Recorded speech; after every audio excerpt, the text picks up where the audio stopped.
The views expressed and the opinions given by the individual host, guest, random reptoid, or chupacabra may not necessarily reflect those of AM 950 Radio, its affiliates, or its sponsors. Now, it's time to step into the unknown. The best of GhostBox Radio with Greg Bakun.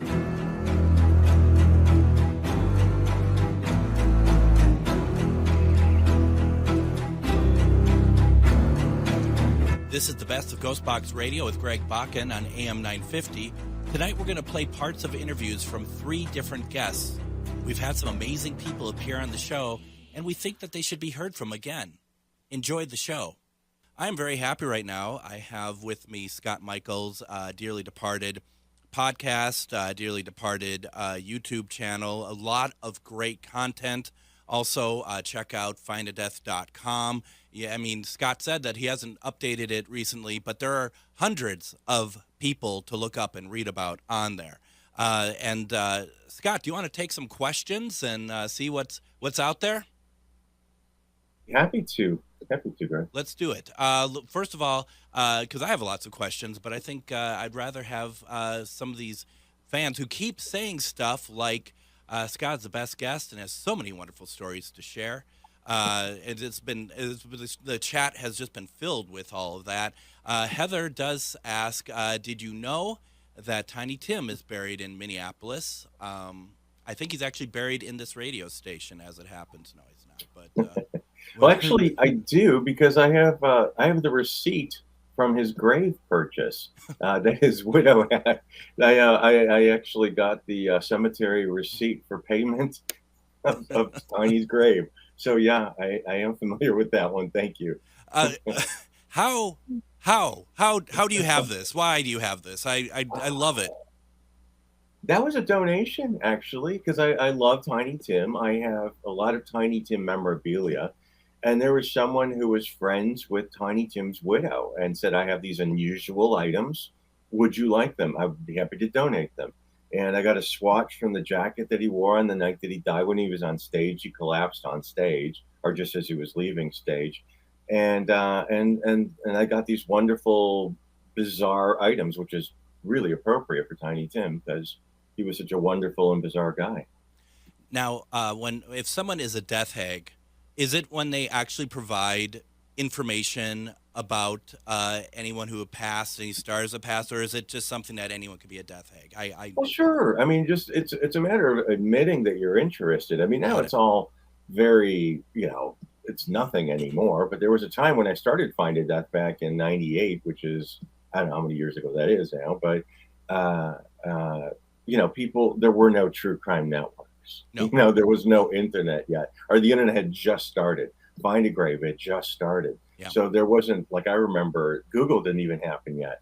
And if you wanted to use, there was no image searching. So when I was writing these pictures or these stories about, like, Ava Gabor, I had to find a Green Acres book and I had to scan it in myself. There was no image search. So this is really a long, long time ago. Yeah. And I just say there was a time when people used to be ashamed to be interested in this. Now, they would buy their true crime magazines to kind of hide it in the back of their grocery bag. Now there's 24/7 networks, so you don't have to be afraid or to admit it. But back then it was a little bit, it was a bit edgy to say you were interested in that. I mean, because I wasn't sure if you had to be like involved with something to actually become a death hag. Because I think to myself, do I have anything that I could be close to being of that ilk? And the closest I ever got was I dated one of the secretaries of Paisley Park, and so we had seen one of Prince's notorious like 2:30 in the morning shows or whatever. But wow. I dated her after she left Paisley Park. But she told the stories of you. These are true stories that you were not allowed to look at him. You are not allowed. Like when he would walk in the room, like Majesty. You'd put your head down and not look directly at him, and the drug abuse and all that stuff that was rampant back in 98, 99.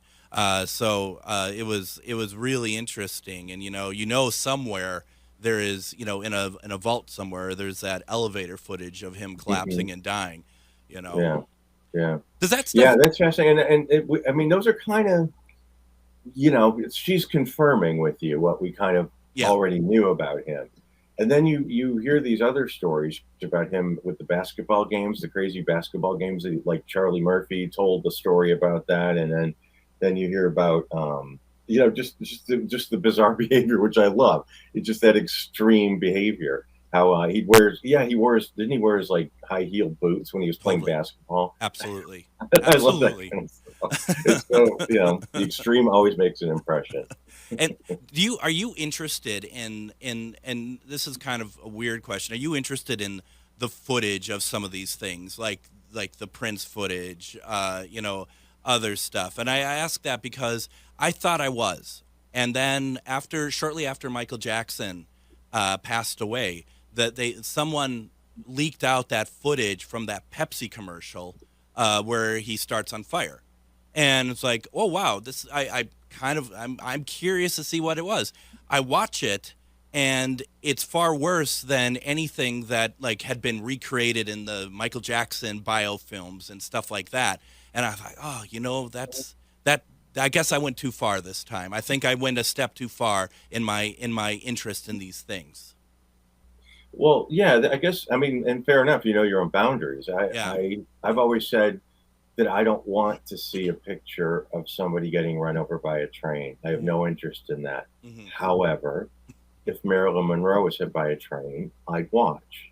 I would, if Yep. I had the opportunity to see because I'm curious. I want to see that. So, I don't want to see people get beheaded. That's the most horrible thing to watch. Innocent people, those terrible things happening to people. But I have seen that, and I regret looking at it. However, if it's somebody that's well known, it's part of the package. Yeah. I think, and it could be considered invasion of privacy, but they're public figures, so there's a fine line, and I know I dance all over that line back and forth. So, And a close one to that also is like the Paul Walker footage mhm. of like the crash. I mean, I Yeah. don't know if there's actually footage of the crash per se, but I mean, you get enough of it. Yeah, there are photos. I mean, there is a photo that's out there that's definitely of him afterwards in the car still. It's And on your page, isn't it? Isn't it in oh, it his? probably I is think I actually. think it Yeah. because I think you actually and folks, once again, if you don't like hearing this type of stuff, this might not be the episode to listen Yeah. to. But you actually have it where you like out you outline Yeah. Well, him. no, because it's a fact. I mean, we're not dressing it up. It's a No, death no, this happened. is where Paul Walker is on Yeah, in and that here car. he It's is. If you want to melted. see it, here. But if you don't. Yeah, And take responsibility for your own actions. Don't blame it on somebody else if you saw something you don't want to see. exactly. And don't look at it if you don't want to. It doesn't matter to me. But for those that do, I think it's a worthy. I think it's a curiosity that deserves to be acknowledged. And there's a lot of us out there.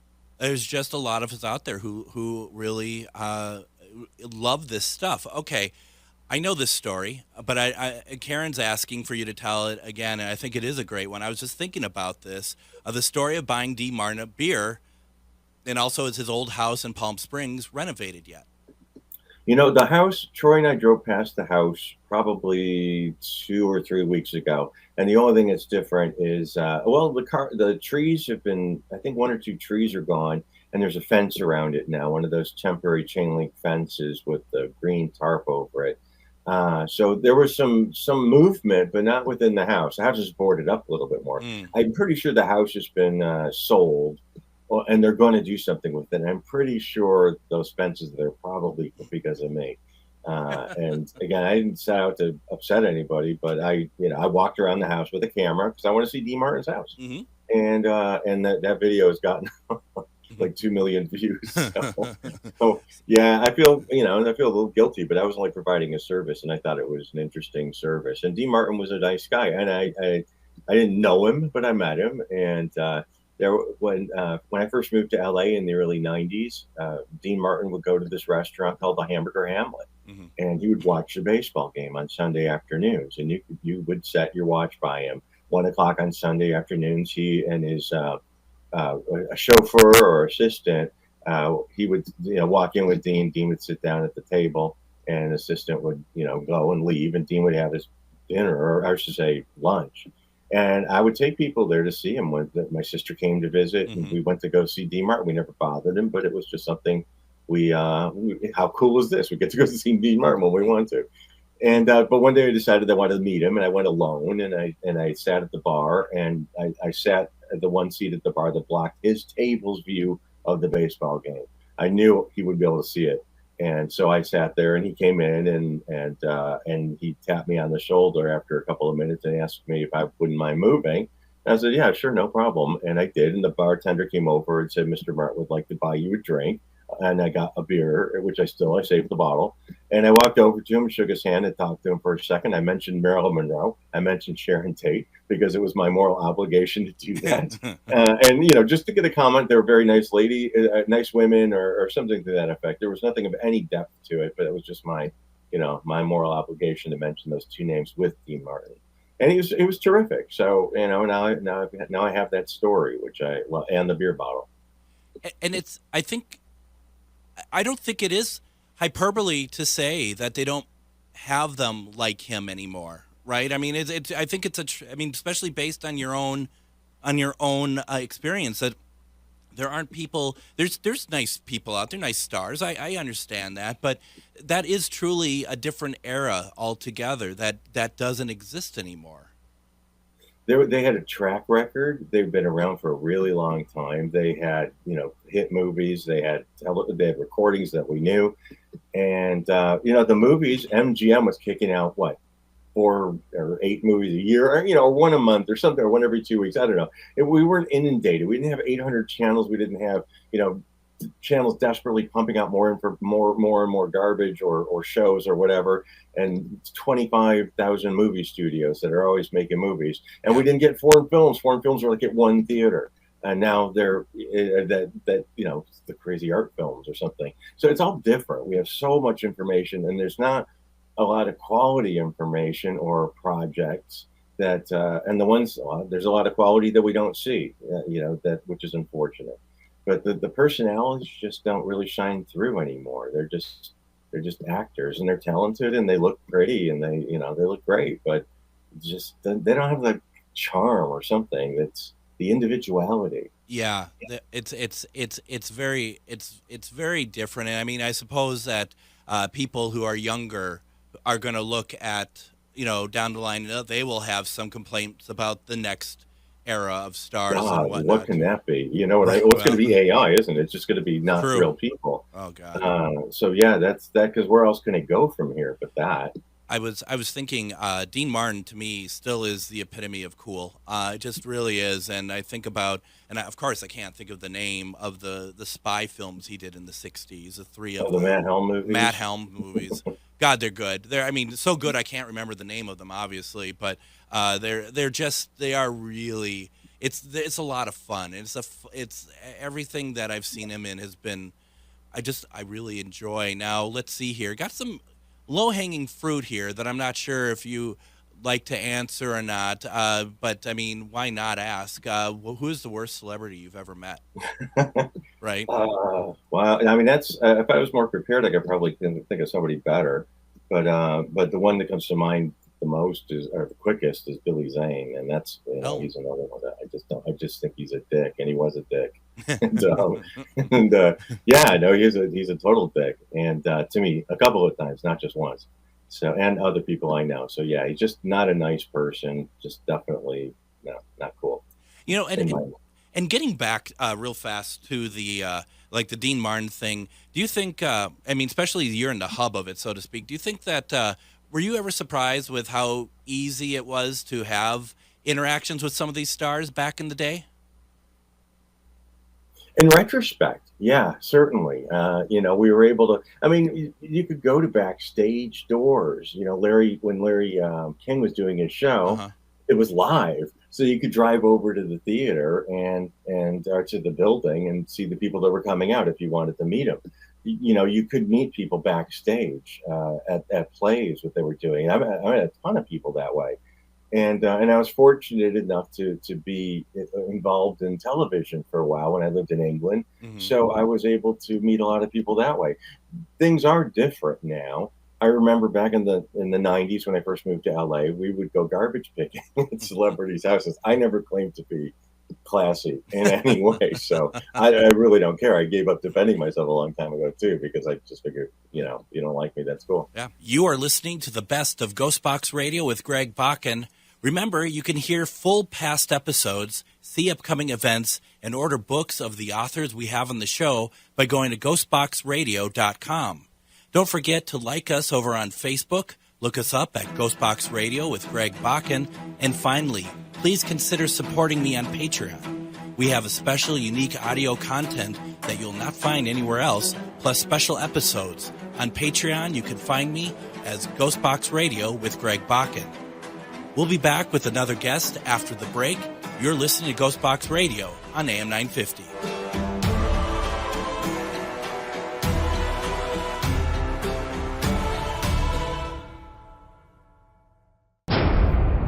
The best of GhostBox Radio with Greg Bakun. We have Tom Conwell with us, ufologist, and we've been talking about the night visitants. And I'm always very reluctant to have to interrupt a story to go to break, but sometimes we have to. So we were talking about the first story in the book of the night visitants, and a very strange occurrence of somebody. And you said that they claimed that they're in the Coast Guard, right, Tom? Yeah, that's what he said. And that they took you to the place. And I remember while reading the book and reading that part of it, that it really came across that, number one, it doesn't seem to me very often that you are actually going to meet people at places, but also it seemed like that was kind of frustrating that the place that he wanted you to go after you had your first meeting was like an hour away. And then you talked about how the equipment was really pretty high quality stuff. And where we kind of ended off was that it sounded like that maybe this person isn't exactly what he says he is, and it might even be like an FBI agent or something. I have been interviewed quite a few times with my time in the Navy and my security clearances that by the FBI. Yeah. And you can just tell. I mean, I don't want to be disrespectful, but you can just tell when someone is from the FBI. I mean, you just know it. Mm-hmm. And this guy came across like that. Yeah. Well, he said, he kept saying, "What do you think of this, Tom?" Well, then we jumped to something. He said, "Tom, do you think that I have ghosts in the house?" And I said, based on what I'm seeing here, it almost seems like you have elementals. Oh, okay. Yeah. So I said that what I could do for you is to try to contact a local shaman and get them out here and have them bless your house. And usually that takes care of something in the way of elementals. Mm-hmm. And I think he thought maybe I was shutting him down or something. He said to me, "Tom, do you want to see a ship?" And what do you mean a ship? He said, a UFO. And I said, well, you have a video of one? He said, yes, it's up on the server. Well, that's another thing that bothered me. All right. If he has a server that's doing all this stuff, he spent an awful lot of money on this thing. Okay. But anyhow, right. We'll go out. We had to go outside. We're on a downstairs, almost like a Florida room. Okay. Yep. And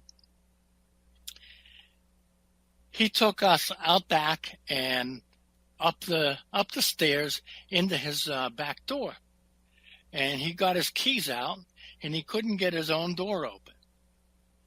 Like he's never been there before? Just like that. Yeah. Okay. And he eventually was fumbling around and he got the door open, and he opened it up and said, you'll have to excuse the mess inside. Well, everything was perfect. There was no mess. I mean, everything was perfect. He had a shirt, or it could have been a light jacket, over the back of a chair. But other than that, there was nothing out of place in here. Almost like he had a group of people come in and stage the house. So anyhow, we went into the other room and we put his server on and got the monitor on. And he said, let me call that up for you, Tom. Now, I was pretty familiar with this software that he used. I've seen it before. And he couldn't get his software running. I didn't say anything to him. I mean, I could have wrecked him right there, but no, I was patient. Yep. And he finally got something running, and he showed me this picture of a UFO that was about 20 feet.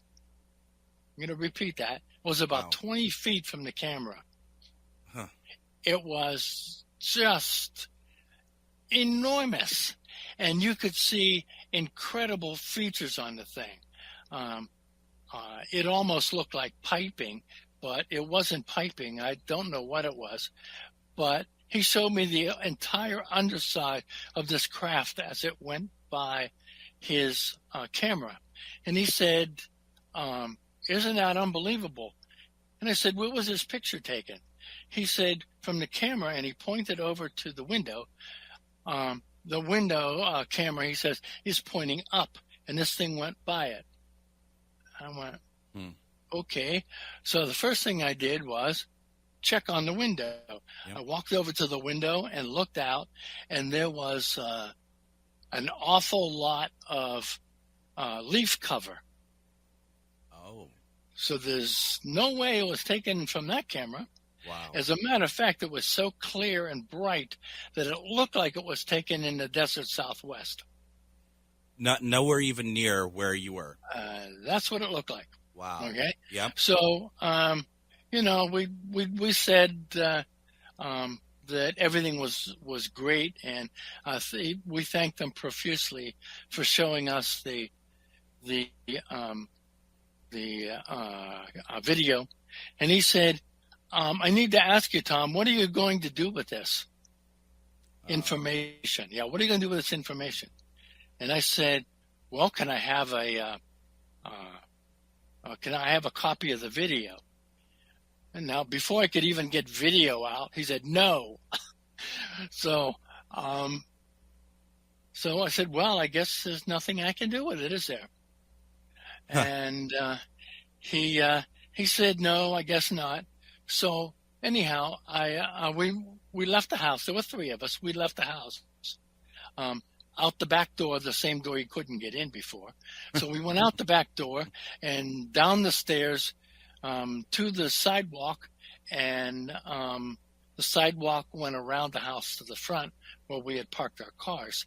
So the first thing I did when I got out there is I looked up at where the camera was. Yep. And there was a total and complete canopy coverage. And in other words, perhaps some light streamed through in spots, but that's about all you'd get through. So impossible. Yeah, exactly.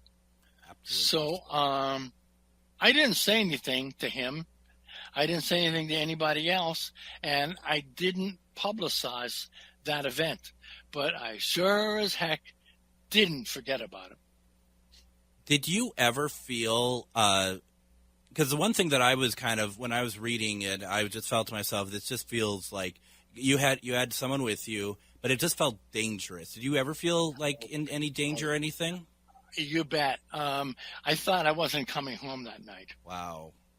I mean, that's exactly how I felt when he started to grill me with, "What do you think of this, Tom?" Yeah, that was my first thought. You got to wonder what would have happened when he said, "What are you going to do with this?" And say that you were like, "Well, I'm going to maybe not write something that leaves your name out of it, or something, or just anything." You got to wonder what the purpose was and what they wanted to do with you. That's frightening. I think what they wanted was to find out what I knew. Sure. And they wanted me to spill everything, because when I wrote the blogs that I later turned into a book, Going Interstellar, mm-hmm. when I wrote these blogs, they got a little bit technical at times. But what I tried to do is, when there was a highly technical subject, I tried to get super simple so that everybody could pick up this book and read it and understand where I was coming from. So, and also what I did was I kept the price of this book artificially low so that everybody could buy it, that there'd be no excuse. And you know what I'm going to do? I think, is this available on Amazon? Yes, it is. Because I'm gonna go ahead. What I do, Tom, is on GhostBoxRadio.com. I do what's called the GhostBox Book Club, and I'll add that to it for people who it's just easy for people to go and see all the authors we have on, and they can find your book and order it as well. So Wonderful. It's just nice and easy. You know, this is really something. And you know, one of the things that Anna Maria talked about when we had our conversation was the non-alien entities, and you had talked about elementals. She had talked about stories with something that could well have been like a Sasquatch or something, also like possibly a reptoid. Is this something that's in your wheelhouse in terms of not surprising, or was that even surprising to you? Well, that was kind of surprising to me when I had read it. I don't know anything about that particular subject, mm-hmm. and don't profess to. So when I read about it in the book, I thought it was pretty interesting. It is, and it just kind of what's interesting about that. It really kind of the Night Visitants takes and brings pretty much everything into it, which is kind of cool, actually. As far as your experience, though, and kind of getting away from the book per se, but your own experiences, you get these messages, you relay them. Do you ever see who's giving you those messages? No, and I have been asking at night mm-hmm. that it's time that we meet. I'd like to talk with you. So one of the things that happened to me was a dream that I had. I suspect it wasn't a dream. I think they influenced it. But I found myself walking down a path in the fall, mm-hmm. and it was damp outside. And because it was the fall, all the leaves had fallen down. And as I'm walking, the leaves are sticking to my feet. And I walk out and around a corner, and there was this white egg-shaped ship. Oh. It was only about 6 feet tall. And there was a guy sitting outside of it. And as I walked up toward him, I realized I couldn't look at him. He was made out of light, and he was just brilliant. I couldn't even see him. I could just see the peripheral of him. And he said to me, we would like to borrow your energy so you can heal the person who's my shipmate, the person with me on the ship.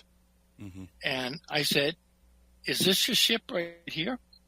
And he said, yes. And I remember looking at it. The thing was only 6 feet high. How the heck could he be flying in a ship that's only 6 feet high? Right. And he was about 5 feet.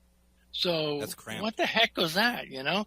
So he said, why don't you come on the ship, and my friend will tell you what you need to do. So, well, since this was a since this was a dream, I said, sure, I'll come on the ship. So I walked onto the ship, and as soon as I stepped inside this thing, I looked around, and it was, well, huge. Bigger on the inside than out, huh? Oh, my goodness sakes. It was absolutely huge. Yeah. And he walked me over to where his friend was lying. He was lying down, and he said to me, just stand there while I use your energy, and you can heal me. Wow. And I remember standing there for some short period of time, and then he got up, and he was fine. And he said, I want to thank you very much for sharing your energy with me. Perhaps we'll meet again. So he walked me off of his ship, down the little stairway, and I started walking toward my house, and bingo, I woke up in bed. And the first thing I did when I woke up in bed is I reached down for my feet, because I knew that there were leaves stuck to my feet. But my feet were slightly damp, or maybe that was just me, but there were no leaves on my feet. Wow. Which would have been interesting. But it was that real, Greg. You are listening to the best of GhostBox Radio with Greg Bakun. Remember, you can hear full past episodes, see upcoming events, and order books of the authors we have on the show by going to GhostBoxRadio.com. Don't forget to like us over on Facebook, look us up at GhostBox Radio with Greg Bakun, and finally, please consider supporting me on Patreon.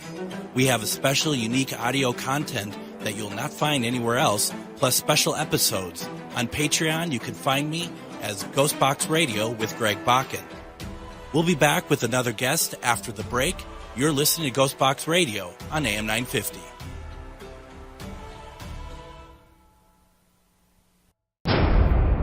The best of GhostBox Radio with Greg Bakun. We have Gary Galka with us tonight. We've been talking about the PSP-7 Pro. We've been talking about spirit boxes in general, which is one of the things that I am always talking about. And in fact, I'm really considering if I pick up this new box, well, when I pick up the new box, I might start up those Sunday night sessions again. And I'm really I love using the box, Gary, to bring through people's loved ones and stuff. And it's been quite an amazing journey for that. Gary, I'd like to play something for you though before we play more of your stuff, because I just felt like I really don't get the opportunity to talk with you a whole lot, and I want to play with you one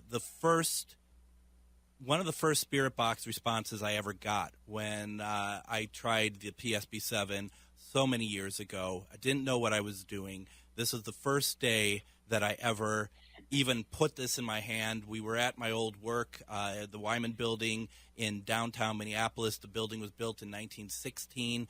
When I turned on the equipment for the first time, when I turned on the box for the first time, I asked if somebody's here, can you give me your name, please? And with the first question I ever asked, the name came through with Nate. I mean, right away, I fell in love with it. But this recording changed my life, and it put me on the trajectory that it was today. So it's a bit important to me, and it's very humbling, actually. But this is later that night when we were investigating. We were upstairs, my friend Jeff and I just say to Spirit, my name is Greg, this is Jeff. Could you please say Greg and Jeff?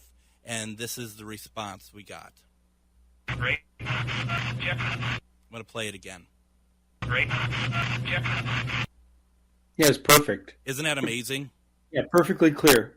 And I mean, that recording changed my life. It put me where I am today, using your box and using right away. It's like, if this is what paranormal investigating is, I'm all about it. Yes, please give me some of this. So yes, fantastic.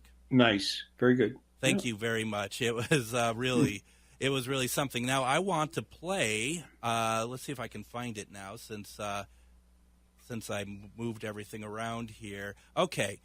I want to play what we were talking about when you said they're talking about the theory. And I have that recording, if that works for you. Sure. Yeah. Right, here we go. Yeah. So your words are formed with thoughts, correct? Correct? Pretty amazing how you combine the frequencies with your thoughts, isn't it? Thanks for sharing that. Okay. Did you hear all that, Greg? I didn't hear. First of all, I heard correct. So I got that. The rest is a little vague for me. Can we play it again? Mm-hmm. All right, let's do it. So your words are formed with thoughts, correct? Correct? Pretty amazing how you combine the frequencies with your thoughts, isn't it? Thanks for sharing that. Okay. Let me explain something to you. Please do. So, all right. So the first spirit, the male, says correct. He acknowledges that thoughts, your thought energy, does indeed change the frequencies. Then the next one said, the next female said, and visual, and vision, and visual. That's her response. Okay. And then the last one was, we warp it. So we warp the frequencies.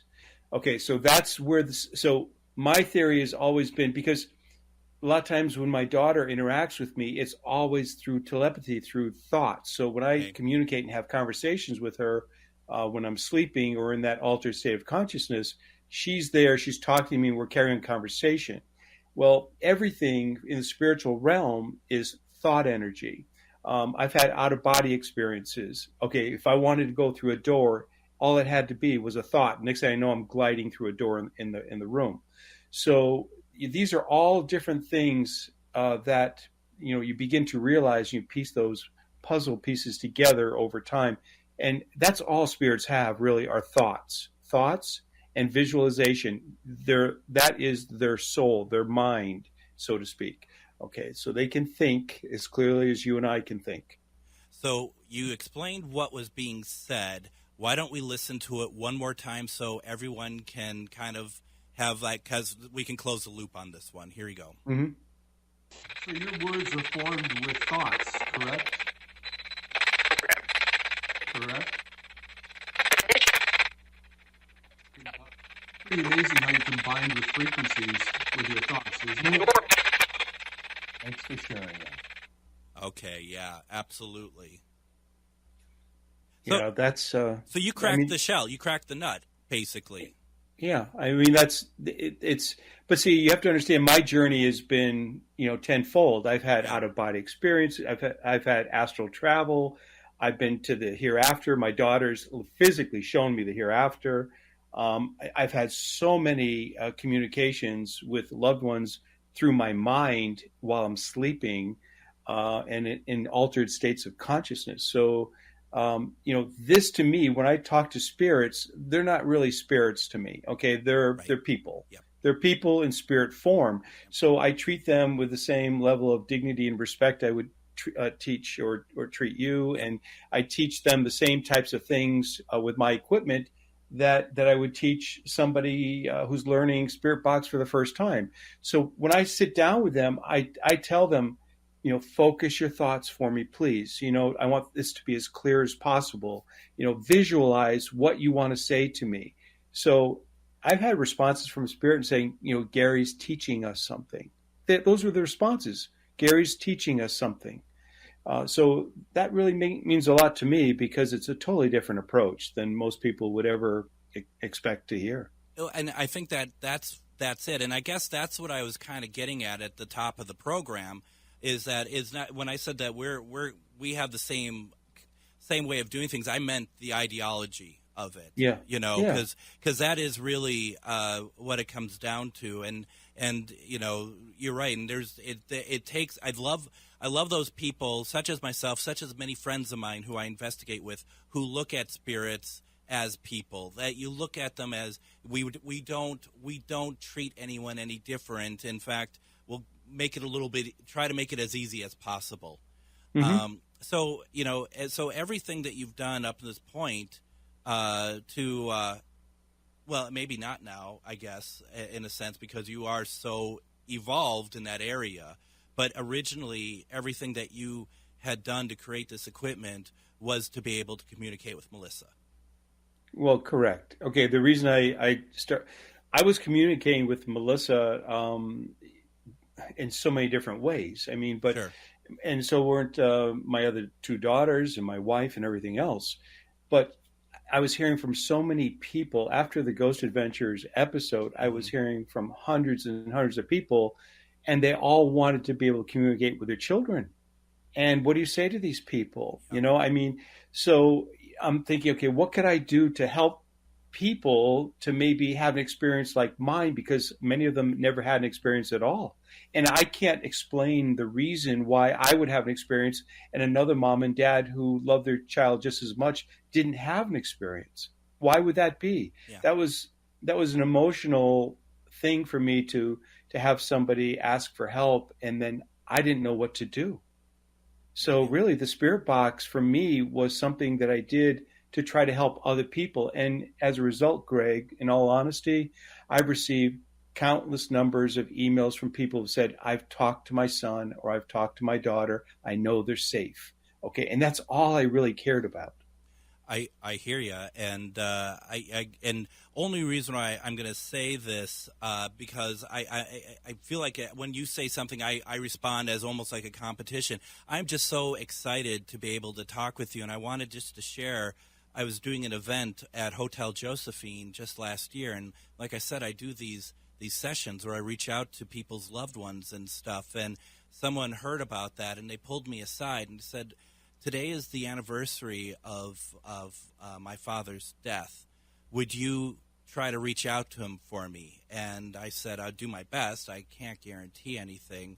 And I sat down with them during a break and I put on the box and I do it the way that I normally do it. And obviously we don't know what other people's relatives sound like or what they're saying and stuff. And I asked for this gentleman's name to come through, and you start hearing a male voice. And I look at the mother, and there are tears running down her face.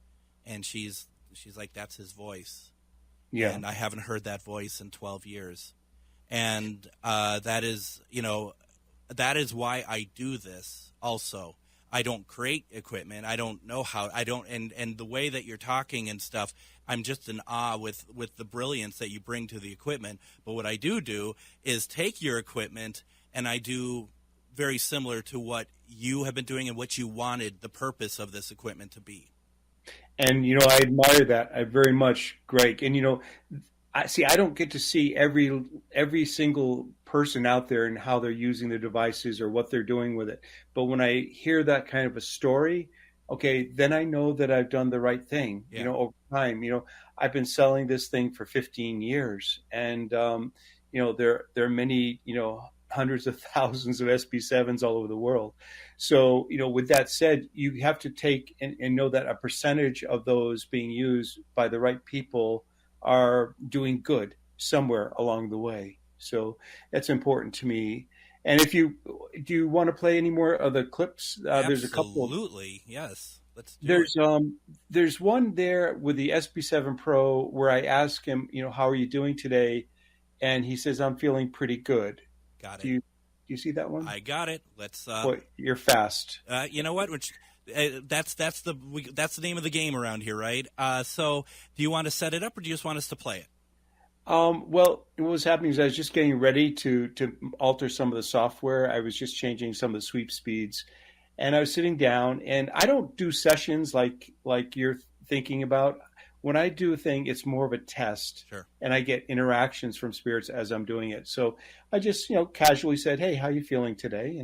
And this is the response. Here we go. Yep. How's everyone doing today? I feel pretty You feel pretty good? I'm glad to know that you're feeling well. Yeah, that's great. We're going to play that again, folks. That's really good. Here we go. How's everyone doing today? I feel pretty You feel pretty good? I'm glad to know that you're feeling well. Yeah. That just puts a smile to my face, Gary. It's just so good. It just and I love the spirit responses where it's just casual conversation. Yeah. Well, I mean, if you look at the other one, I thought that you stopped. At first, when I heard this girl come on, I thought it was Melissa. But then, because it almost sounds like her voice, but it wasn't. But what had happened was I was, again, doing some experimentation with the box, and such a beautiful voice that comes through. It's very different if you listen to it. Let's play it, and then we got to wrap up because we're almost out of time. But let's play this real fast.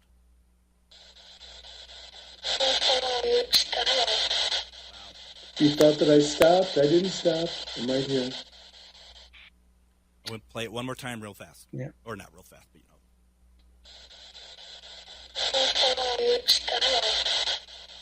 You thought that I stopped? I didn't stop. I'm right here.